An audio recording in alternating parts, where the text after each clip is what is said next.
Daily Broadside, day 711. A buddy of mine called me today and asked if I could do a favor for him, and I said, sure, what is it? He's like, we have a show coming up with his band in exactly 3 weeks, and can you play bass? And I'm like, I can. And I said, how many songs do I have to learn? He said 35. I was like, challenge accepted. So I've got to now woodshed 35 songs, some of which I kind of already know, but still, that's a lot of work on top of all the other crap I have to get done in my life by then. But we're going to do it because, again, mama didn't raise a pussy. I have gotten to the point in my life where I have made a conscious decision that will probably break all the other decisions that I've made in my life. And that's the fact that I'm moving my butter out to the table. I'm deciding that it's just going to live outside the garage from now on. The butter's going to stay on the table and just be room temperature and be just as soft as can be. No more refrigerating of butter. And I only use Irish butter. So we're going to see where that goes. But I don't know. There's something very intriguing about leaving your butter out on the table. I've decided that you got to either die early and don't write one, or you got to wait till you're at least 75 or 80 to do your memoirs. Because, you know, you take Stephen King, for example, right?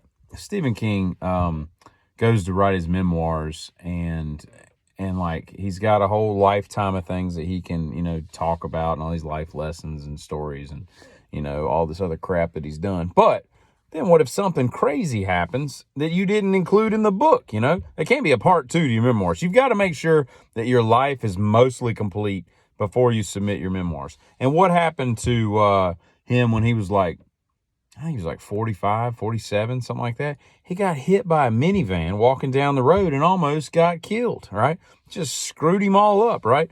And that completely changed his outlook on a lot of things. Made him a raving lunatic with some things, because he's quite insane these days with some of his far-fetched ideas and who he supports and whatnot. But again, that's his prerogative. But still, you've got to, you can't be writing your memoirs when you're like 38, okay? You haven't lived. You haven't done anything. And we don't really care what you have to say about anything because you're, again, only 38 years old. And I've decided that I just got back from I got some hibachi for dinner. And I've decided that from now on, I'm going to call ahead and be like, I will be there in about 17 minutes. I need you to get me a table. I need you to go ahead and get that clear soup put out on the table so that I'll be able to eat it. Because that stuff basically comes out as boiling water. And you got to eat it in like that bathtub spoon that they give you, that little canoe spoon. And it's just molten liquid metal that you're putting in your face.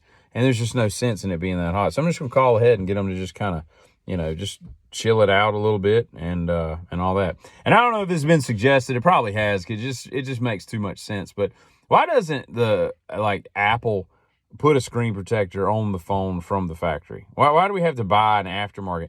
And again, they can upcharge, you know, you put an eye protector or whatever the heck it would be called, and, you know, charge us $40 more, but it could then be something custom made from the factory for the phone, so that we don't have to go buy something off of Amazon and then, you know, clean it and put it in line and all that crap. Because then you get it off, or you get a bubble in it, or you get a speck of dirt. Your life is ruined for the next however long that thing stays on there. I just find it dumb that we don't do that. But at any rate, y'all have a great Saturday evening. A giddy.